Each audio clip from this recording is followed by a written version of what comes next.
สบายดีมื้อนี้มาพอกับนางเนาะส่งผู้สาวฝั่งคลองเด้อพี่น้องมื้อนี้นางสิพามาเฮ็ดยำถั่วพูเนาะอันนี้ก็จะเป็นหมักถั่วพูเนาะถั่วพูชดๆเขียวๆอย่างนี้แล้วก็ต่อมาก็สิมีน้ำตาลอันนำไปเคี่ยวไฟให้ละลายนะแล้วก็พริกเผาหอมแดงเจียวพริกขี้หนูสวนแล้วก็น้ำกะทิเอาไปเคี่ยวไฟให้ร้อนหมูสับนำไปลวนให้สุกเด้อพี่น้องก็มีหอมแดงมะนาวแล้วก็มีกุ้งสดนางใส่อัน100 กรัมเนาะหรือว่าประมาณตัวใหญ่ๆนี่เนาะ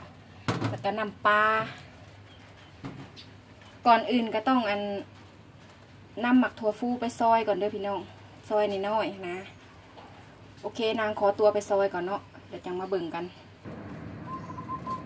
นี่เด้อพี่น้องหลังจากที่เฮาซอยถั่วฟูแล้วเนาะเฮาก็มาเตรียมน้ำให้เดือดเอาไว้ลวกถั่วฟูอันนี้เป็นเกลือเด้อพี่น้องน้ำตาลทรายใส่ถั่วลงไป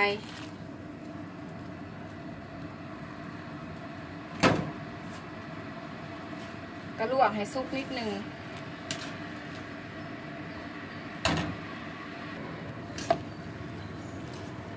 อันนี้คือสุกแล้วเนาะพี่น้อง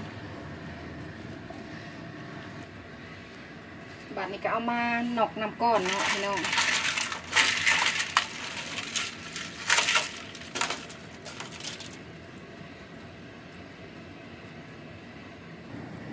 เลือกพี่น้องลวกถั่วฟูแล้วก็ลวกกุ้งต่อบาดนี่ลวกให้สุกเนาะพี่น้องสุกแล้วก็เอามาหนอกน้ำเย็นไว้คือเก่าเด้อพี่น้องโอเคที่นี่ก็ไปทำกันเลยนะพี่น้องมาทำการบาดนี่ใส่น้ำตาลลงไปเนาะบวงครึ่ง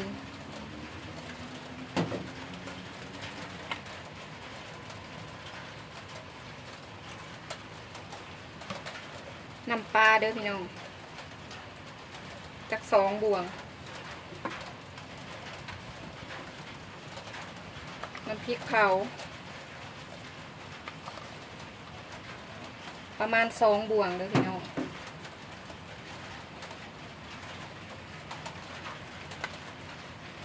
กะทิเขียวไฟเนาะให้ห้อน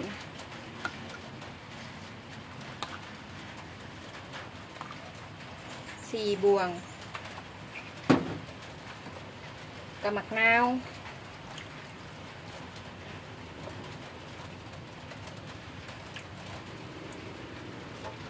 เดี๋ยวรายละเอียดนางสิใส่ไว้ให้ใต้คลิปคือเก่าเด้อพี่น้องเด้อกดเข้าไปเบิ่งกันได้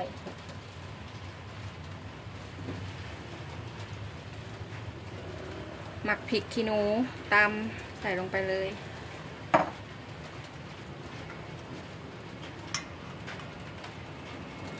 หอมแดง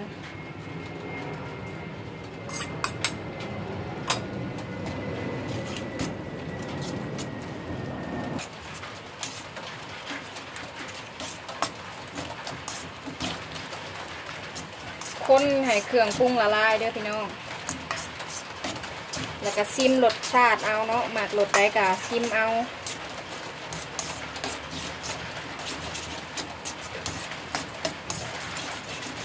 เลยนางก็สิลองซิมดู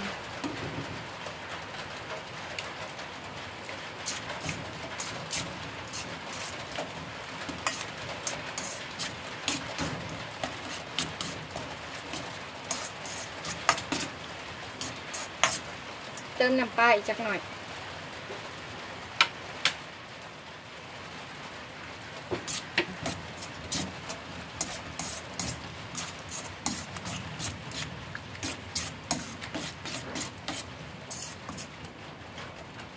นางจะเติมมันผงนัวลงหน่อยหนึ่งเด้อพี่น้องเพิ่มความนัวถ้าไผ่แพ้ก็บ่ต้องใส่เด้อพี่น้อง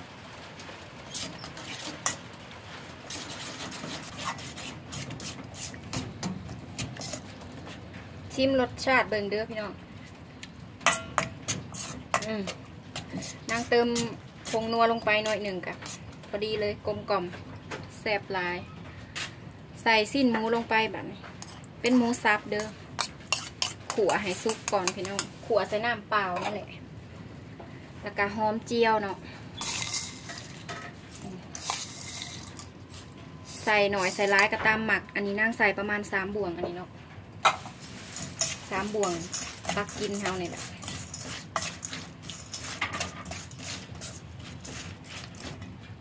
บาดนี่กะใส่ถั่วพูลงไปพี่น้อง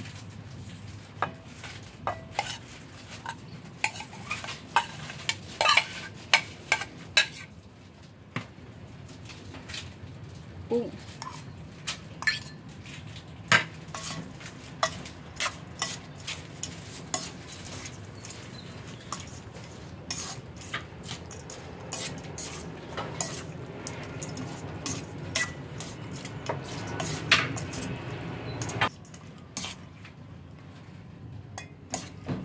พี่น้องถือว่าเป็นอันเสร็จสิ้นเรียบร้อยเนาะสำหรับยำถั่วฟูเฮาเนาะบัดนี้นางก็สิไปเสิร์ฟใส่จานให้เบิ่งแล้วก็พร้อมกับว่าเสิร์ฟพร้อมกับ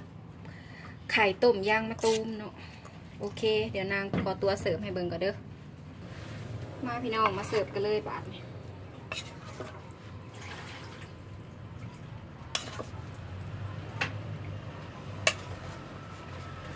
เป็นเมนูที่ทำบ่ยากทำง่ายๆแต่อร่อยเลยพี่น้องแซ่บแน่นอนลองเบิ่ง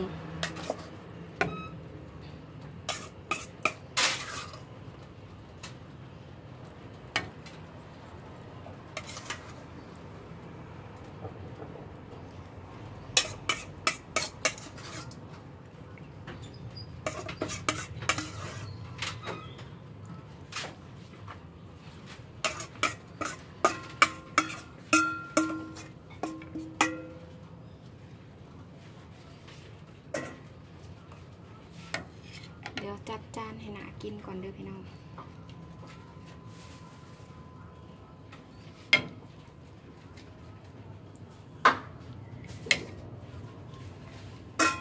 โอเคบาทนี่กะเอากะทิมาราดหนาหน่อยหนึ่ง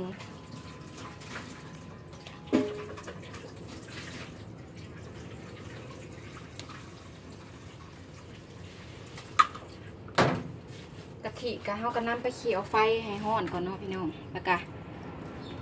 ไข่ต้มย่างมะตูมนี่เลยนี่พี่น้องแล้วหนากินหลายทำบ่ยากทำกินง่ายนะจ๊ะไปลองเบิ่งเด้อพี่น้องถ้าใครหมักก็ได้ยำโถฟูบ่ยากทำง่ายๆเป็นเมนูที่ง่ายแต่อร่อยนี่นะจ๊ะสำหรับเมนูวันนี้นางก็ขอตัวก่อนเด้อพี่น้องขอตัวไปกินข้าวก่อนถ้าใครหมักใครชอบก็ช่วยกดไลค์กดแชร์กดซับสไครต์ให้นางนำหน่อยเด้ออย่าลืมนะจ๊ะอย่าลืมกดกระดิ่งให้ด้วยนะจ๊ะเพื่อที่จะไม่พลาดคลิปใหม่ๆจากของนางเนาะสำหรับเมนูนี้นางก็ขอตัวลาไปก่อนจ้าสบายดีบ๊ายบาย